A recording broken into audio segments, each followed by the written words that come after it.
Hello, this video, I just want to make a quick little snippet for Scott Adams. I really love your podcast. I watch it every day. I hope you like the title, Climate Change Debunked. That way, if anyone Googles, takes your advice and researches counter arguments for climate change and just Google's Climate Change Debunked, this video will pop up.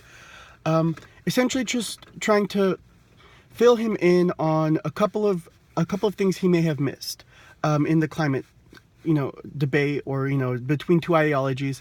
And the reason I titled the video this way is because Scott Adams in a recent podcast said, "Hey, anytime you believe something about climate change that's not happening, scientists have already disproved and debunked all of your assertions." So Google, climate change isn't happening, or Google, water, isn't rising, whatever, and then Google debunked after your, whatever your, argument is, and you'll see how scientists have already debunked that. And I actually did that years and years ago, and I want to make this video because I did his exact same advice years and years ago, and that's why I originally became skeptical of climate science. So I used to be a huge advocate for climate science, and I was actually going through reading climate papers. I really wanted to know all of the greatest arguments in favor of climate change so I could debunk my skeptical friends, or people who I'd meet who were skeptical. Essentially, once I started reading the papers and looking into the science, I hit a brick wall. Very few people read the IPCC report, and it's one of those things that if you read it, no one's gonna take your advice as as an expert, and no one's gonna say, "Okay, I believe you now," just because you read this report from the UN and just because you read all these climate papers. It's very unpersuasive, as Scott Adams might say, to say, "Well, no, I've done a ton of research, and turns out climate change is real." So I actually went to look into these studies, and I actually went to learn the main arguments so that way I could be more persuasive. So number one that got me was I read this skeptic talking about how the Martian ice caps were shrinking as well as the Earth ice caps. And his claim was that, well, if we're seeing this, these same climate events, or these analogous climate events happening on multiple planets, it's obviously a solar system-wide event, not necessarily an Earth-driven event, because no one's producing CO2 on Mars. No one that we know of, at least. So I looked this up, and the official answer, and I looked up on many different sites, many different sites, and I Googled debunked after it.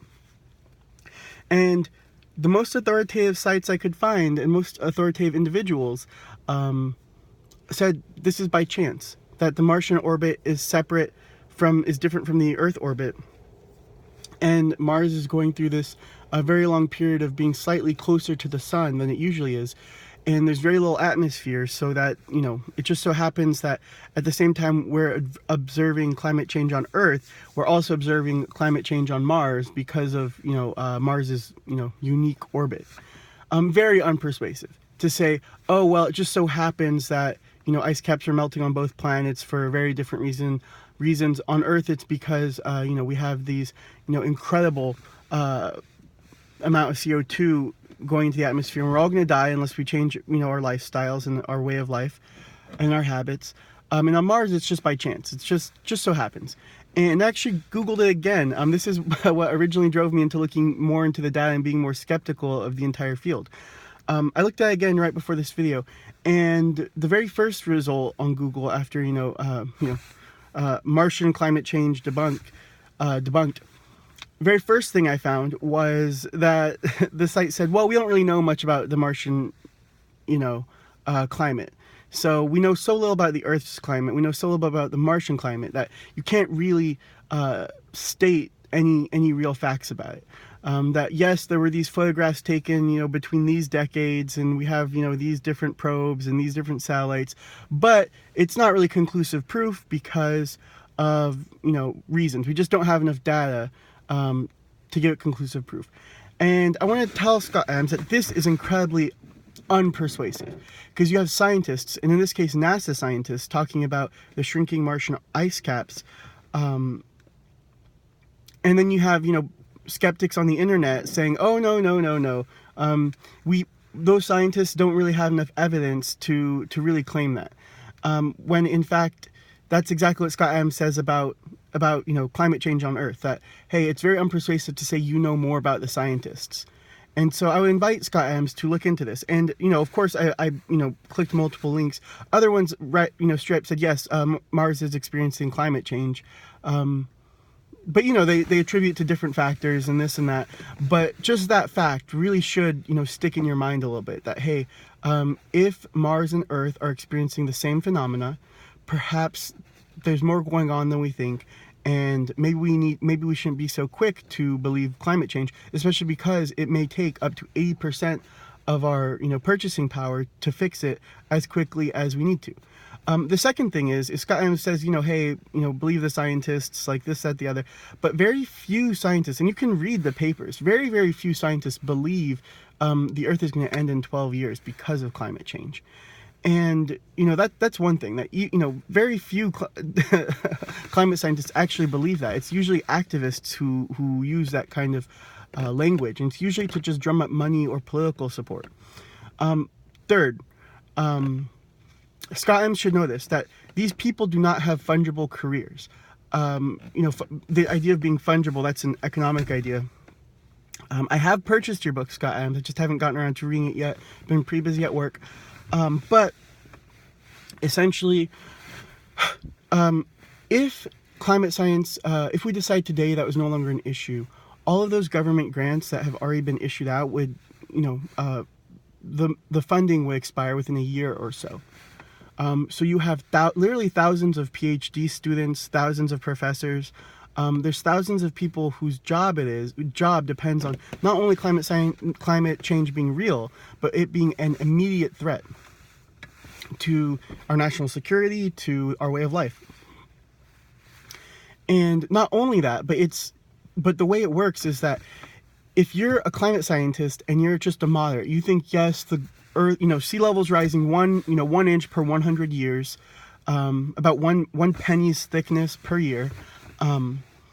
If you say, hey, it's no big deal, like we'll be fine, you're not going to get the grant, because that grant money is going to scientists who say, hey, look, I've uncovered evidence that this is a huge problem and it's a problem to our national security, and I need the funding right now to do the research. Whereas if you say, hey, I found, my data suggests that everything's fine and we don't have any issues, that's science that can be pursued later. And there's only a finite number of dollars. So of course you go, to explore the avenues of, knowledge that suggests that there may be an imminent threat, rather than, the avenues of knowledge where it says, hey, everything could be fine, studying this is nice, but, probably won't yield any true results.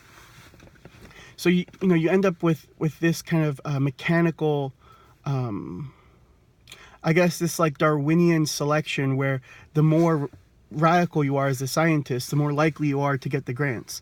And you have to keep in mind that these thousands of people, if their grant expired tomorrow, will not get, it's not like you can apply for a physics grant. It's not like you can start working for the, Large Hadron Collider. It's not like you can start studying the Higgs boson just because you no longer have funding for climate science. You see this a lot with marine biology. There's a lot more people who want to study marine biology than there are dollars. So a lot of marine biologists have to work very hard for a very long time to get paid very little sum of money. And that's what climate science would turn into, that whole field. That yes, I know you're passionate about it, but realistically, there's no money in that field. If it turned out that, climate change wasn't real. So you have this huge interest group who, ruthlessly defends, their way of life. Because if you're a tenured professor of 20 years and all of a sudden your funding is cut, it's not like you can just start over. You really can't. So there's all of these, incentives built into the structure of the way science is done, to, first of all, people who may be skeptical don't even get the money in the first place. Second of all, once, the people are in, they, you kind of have to lock in forever. And that being said, just want people to think about it and really do the research, really actually look at, well, they say the climate is warming. Well, how many sites are they measuring from? How many this, how many that? Actually go and read how the data is taken. This stuff is really important and something that most people just sweep under the rug. I was told in high school and middle school that by 2016, and I actually heard this from a Princeton graduate in environmental science. She was talking to me about how by 2016 there would be no barrier reefs because the water would be too warm. Incredible. By 2016, 2016 comes and goes, and now again another horror story. 12 years from now, they say. Just so convenient that AOC, she says 12 years from now there will be we have to make radical changes right now. 12 years, so we've got 4 years for the next 4 years of Donald Trump, and then 8 years for AOC to be president. Just so happens that we have to have radical change within the next 12 years. What an auspicious number. So anyways, Scott Adams, I hope you see this. I just want to let you know that I have done what you said, and it's not nearly as persuasive as you might think. The science on this, and maybe you can actually do a little segment about the science and persuasion of climate change, and what makes climate change skeptics so persuasive versus whatever the science, climate science community is doing, which is unpersuasive. And the reason I say it's incredibly unpersuasive is because they recently did a bunch of studies, and 0% of people would change their vote based on what their presidential candidate thought about climate change. So that Bernie Sanders could flip 100% on climate change, and literally no one would change their vote. Same thing with Trump. So whatever's going on, the climate change community has really dropped the ball because no one is persuaded enough to change their vote. No one believes climate change enough to, even change which vote they cast their ballot for, or which candidate they cast their ballot for. Anyways, have a great day. Bye.